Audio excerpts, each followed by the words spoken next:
Most people have very little contact with the law. But in fact, laws control our daily lives in many different ways. They help society to run more smoothly. Most of us never break the law, except when we commit minor offences. Up until we're 16, we're mainly sheltered from the law because we're under our parents' supervision in most things. And at 16, still we have very little choice, but we can get married with our parents' consent. There are specific laws that apply to us at our age. Like, we're only allowed to look after other children when we're 14, but I don't think many people really take notice of that law. You can get married with your parents' consent at 16, but if you want to get married without their consent, you have to wait till you're 18. Laws affect us a lot, really, but we haven't got the right to do anything about them and change them until we can vote when we're 18, really. We have to go to school, or have full-time education anyway, until we're 16. We're not allowed to have a full-time job, some part-time jobs at 13. What's your attitude towards the law and law enforcement? Well, in this country, law enforcement, I think, is handled very well because policemen are more caring than in other countries where I've lived. I think mainly it's very good. Generally, they treat people of our age with some respect. Policemen don't go around with guns in their pockets on duty, unlike some other Good. I capital punishment, and I think police are less aggressive here than in many other countries. But I think on the whole we have a good enforcement system here, but it's not perfect. What do you think about the media? It's very stereotyped. In comedies, they're sort of very stupid people with silly hats on who say hello, hello, hello all the time. I think that sometimes in the news we're not told quite the full story. Sometimes the police are possibly in the wrong, but we're not told because it's going to give them a bad image. In soaps, particularly American soaps, they love shooting people and they're the heroes. Trying to why they simply shoot them.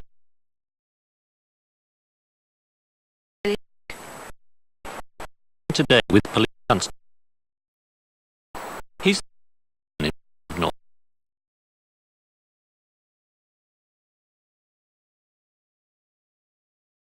worked in the city centre and in the traffic division. He patrols his beat on a bicycle, and he sometimes patrols on foot too. This seems like a very quiet neighbourhood, Dave. What do you do when you patrol here? Normally on patrol here on pedal cycle, as with the rest of my patch, keep an eye on who's about. You do get the odd nuisance caller and also the possible burglar who's looking for what might be to him an easy target. Dave's beat, or patch as he calls it, covers a very wide area. It includes suburbs, a shopping centre, villages and even a wood. He deals with many different kinds of crime on his beat. In the suburbs, burglary and car thefts are the biggest problems. In the shopping centre, he deals mostly with cases of illegal parking and shoplifting, and he sometimes has to help if there's an accident. When I asked him what the worst part of his job was, He told me that it was informing the families of people who'd been killed or injured in accidents. Here in the woods, he's a long way from those problems. He doesn't often come here, but he told me that it was one of his favourite parts. This part of my beat is different in that it's very quiet. There is no through traffic, no cars or lorries, no shops and very few people. And the only people that are here are those that want to walk the woods, again for the peace and tranquility and to get away from it all. And it's very nice. Another part of his beat is the village of Whiteham. I asked Dave whether any serious crimes ever happened here. Not really, it's usually very quiet. I sometimes have to tell motorists to slow down as they drive through the village, as the roads are quite narrow, as you can see.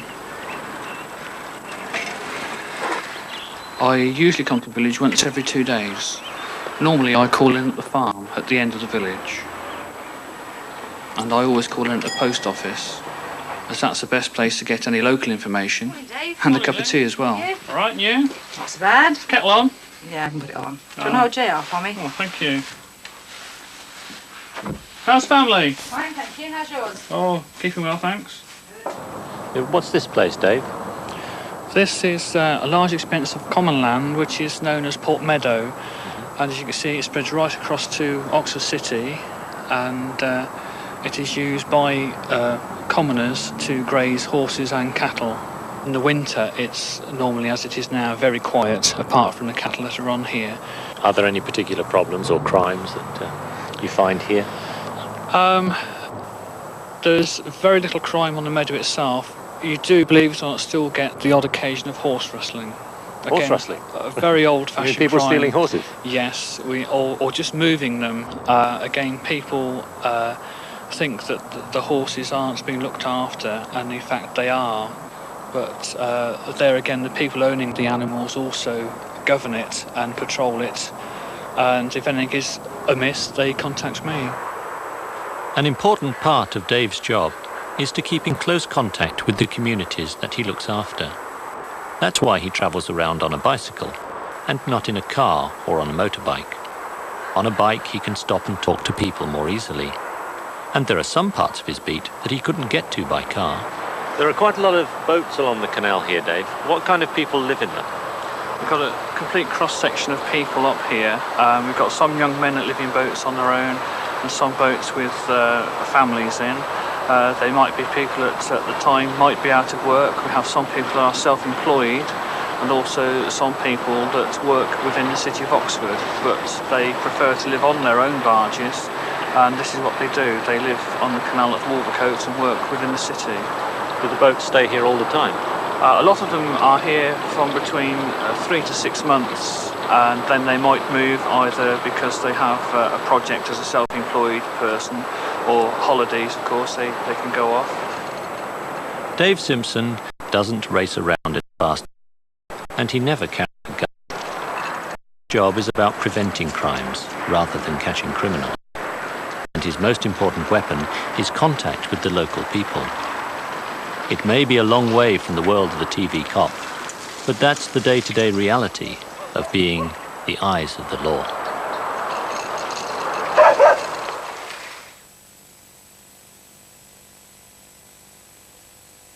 We're only allowed to look after other children when we're 14.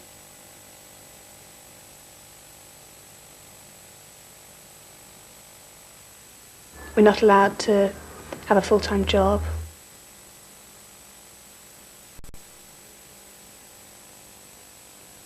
We have to go to school.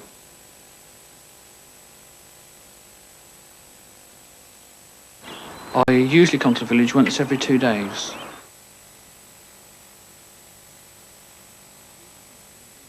In the winter, it's normally, as it is now, very quiet.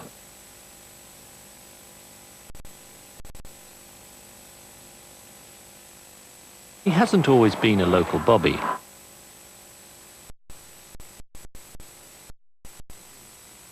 I asked him what the worst part of his job was.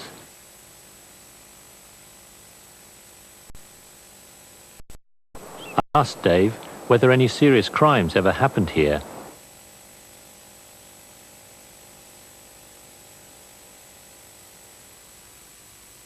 He told me that it was one of his favourite parts.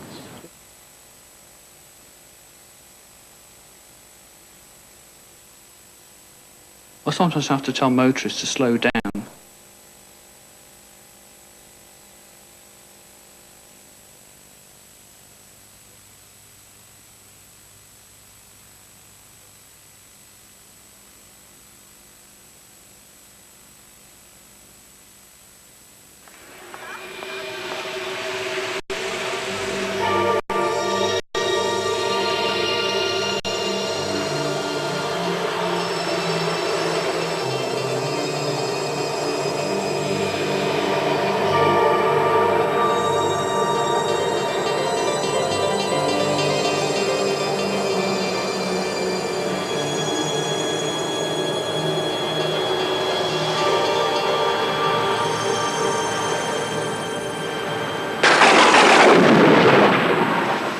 Electricity. What would life be like without it? Take a look at this kitchen. It's full of electrical appliances. Here's a fridge. There's a freezer underneath. Here's an electric oven. This is a microwave. There's a radio, a coffee maker, an electric toaster, an electric hob, an electric kettle. And there are all the lights too. All these things need electricity. And that's just the kitchen. What about all the electrical appliances that can be found in the rest of the house? We all use a lot of electricity, and yet only a small proportion of electricity is used in the home. What about all the electricity that's used in shops and offices, and for things like streetlights and trains, and most of all, in factories? All the things that we buy need electricity to make them. But what's wrong with that? After all, electricity is clean. It doesn't cause pollution. Well, using electricity doesn't cause pollution, but making it does. Most of the world's electricity is made by burning fossil fuels. That's coal, oil and natural gas. This power station, for example, here is burning coal. It's really a gigantic steam engine. From the coal makes steam, and the steam is used to turn the generators. At the moment, generating electricity like this is the cheapest way of generating electricity. Up to now, the world has stopped. The situation may change. I mean, it's likely, for example, that in 50 years we may have no more oil. When you burn fuel, you make waste gases, right. And those waste gases pollute the air. Right. Carbon dioxide, for example, traps the sun's heat and is slowly warming up the Earth. Scientists call this global warming, or the greenhouse effect. And some power stations give off a gas called sulfur dioxide, and that makes rain acid. And acid rain damages forests, it damages buildings, and it's poisoning lakes and rivers. So, with all those problems from fossil fuels, what about nuclear power? Is that any better? Well, there is, or there should be, no pollution from nuclear power, because the nuclear power station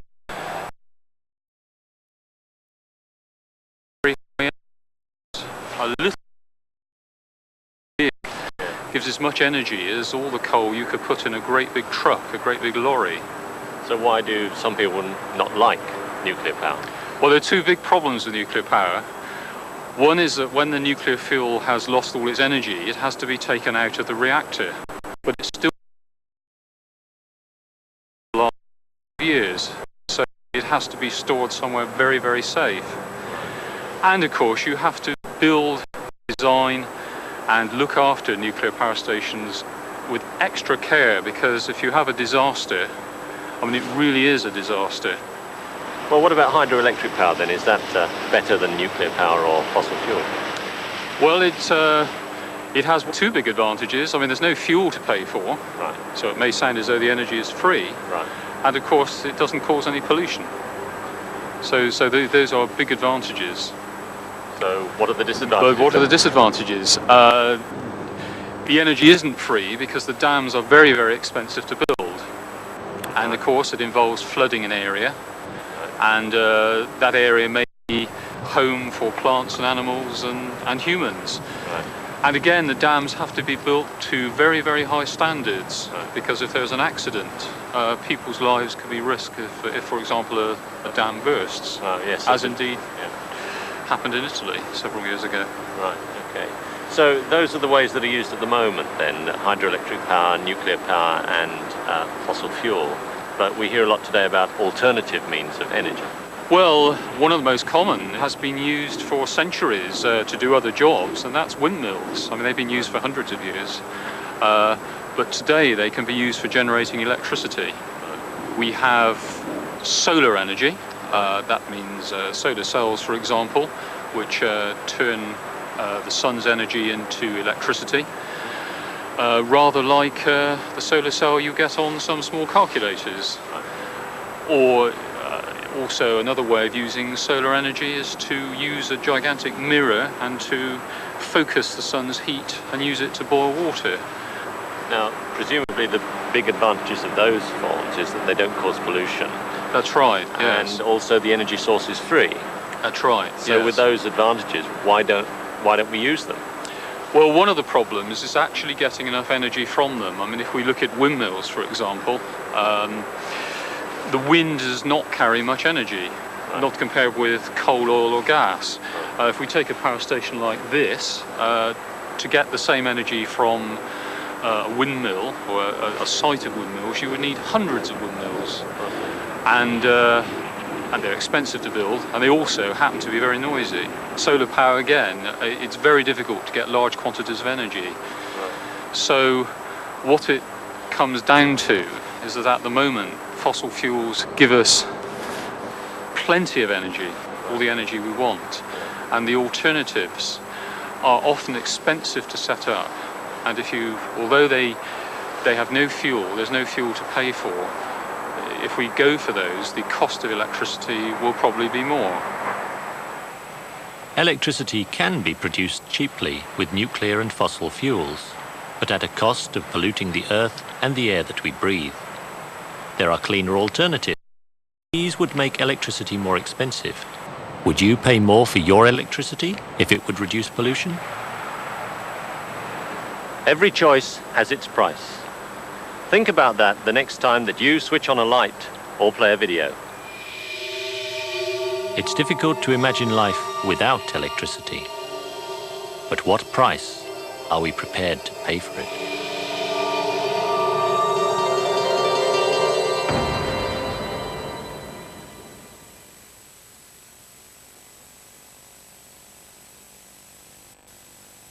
And the steam is used to turn the generators.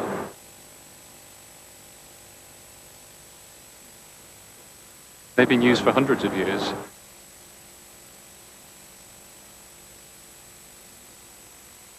It has to be taken out of the reactor. The dams have to be built to very, very high standards.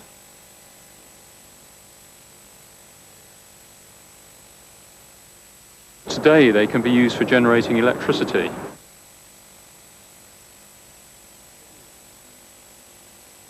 Electricity can be produced cheaply.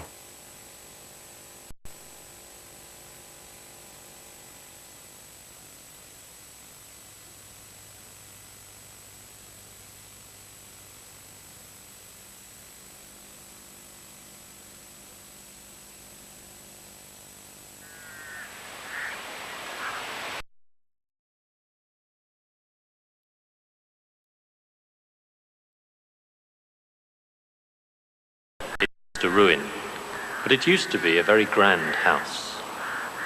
The Lovell family used to live here. Strange stories are told about this place. Every Christmas, the Lovells used to have a big party here. One Christmas, a long time ago, Lord and Lady Lovell had the hall prepared for a special celebration, the wedding of their eldest son, William, and his young bride. During the party, the guests decided to play a game of hide. The young bride went away to hide. And after a while, the bridegroom and the other guests tried to find her. But they couldn't. They looked for her all night, and the next day Lord Lovell had the whole house and garden searched. But the young woman was never found. William never recovered, and he died of a broken heart. Many years later, a new owner had the attic of the house cleared. One of the servants found an old wooden chest.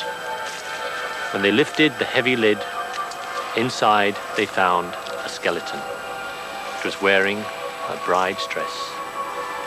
William's bride had hidden in the chest, and when nobody had found her, the chest had become her tomb. Today, people say that these ruins are haunted by the ghost of William Lovell. On dark nights, you can hear his cries as he still searches in vain for his lost bride.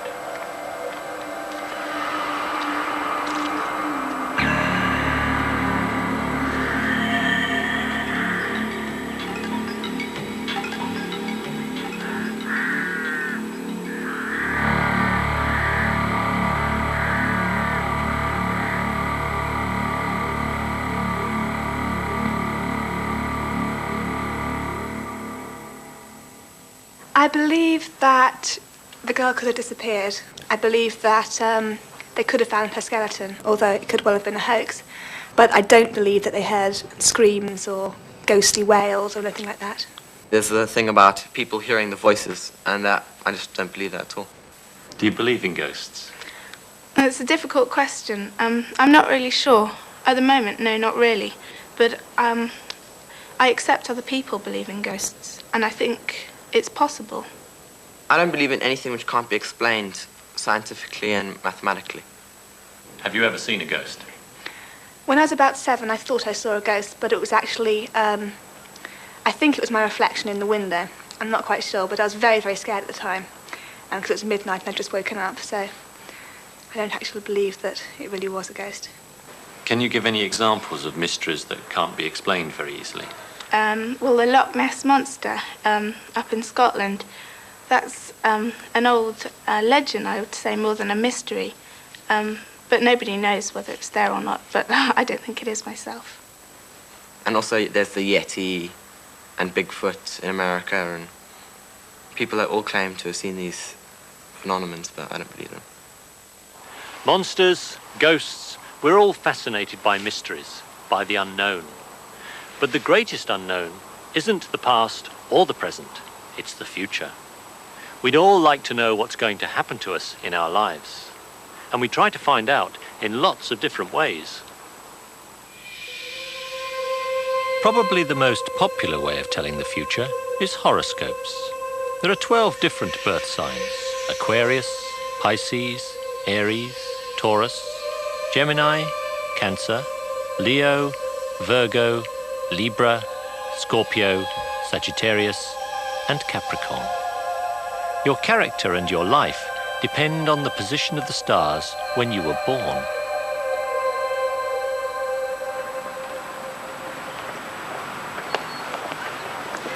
You can find horoscopes in many magazines and newspapers. Here you are, look. Your stars. Sagittarius, you've had a difficult time lately, but things will get better from now on. So try and relax more and don't worry about your problems. Oh, here's Gemini.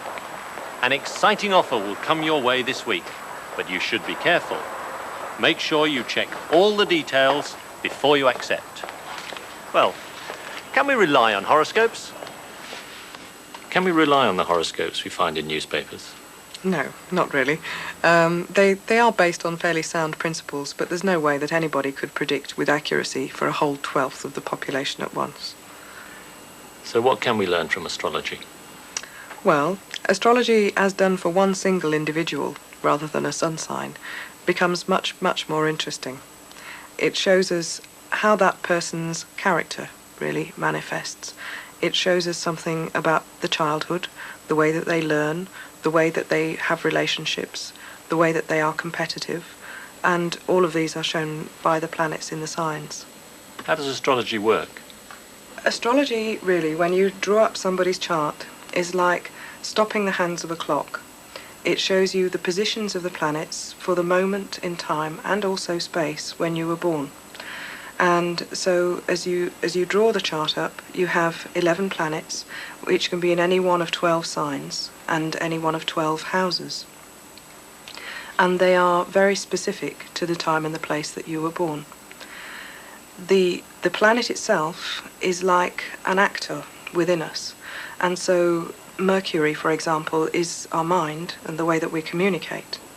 Venus is about how we find beauty and love and harmony in our lives, how we relate to other people. Mars is about how we go out and get what we want, our competitive drives. And so you look at these in the sign that they are in, which will show you something of the style or the manner in which that planet will project itself, and also the house, which will show you something about where in life you will have that experience, whether it's at home or at work, where that energy is most likely to be used. Is there any scientific basis for astrology? There are certainly people who've done research in a very scientific way, who have started off as being completely sceptical about astrology. And there are, of course, people in history like Isaac Newton, who was an astrologer, and who nobody would question was a scientist as well. The Gauquelins, a couple in France, have done a lot of research and have found a much higher than statistically probable average of planets on the angles. But really, to show you that, I need to draw up a chart, so why don't we do yours? Okay, thank you. I need 3 pieces of information: your date, your time, and the place where you were born. Well, So the date first. the date of birth, that's the 15th of September, 1948. And the time. 6 o'clock in the morning. Right. And then the place that you were born. Derby. Right. And now we just sit back and let the computer do its work. The computer, of course, does it much faster than one could by hand. Mm-hmm. So what does this show? All this shows is the positions of the planets for the moment that you were born. It's like stopping the hands of a clock, and this is just a graphic representation of where they were, so that if you were standing on the Earth and you looked at one of these planets, it would be against the fixed backdrop of that constellation. So what's this symbol here then? This is your sun, and as you would expect for somebody born at 6 o'clock in September, the sun is just coming up over the horizon. This is the horizon line, and this is the midnight line. And so here's your sun coming up over the horizon. It puts it in a very prominent position. So what does that mean? Well, it means that despite the fact that you're a Virgo, and Virgos usually tend to be really quite shy and retiring and prefer to be in the background, being useful, you actually like some limelight as well. How you project yourself is very important to you, and you actually want to be seen in the world. You want to be seen to be somebody.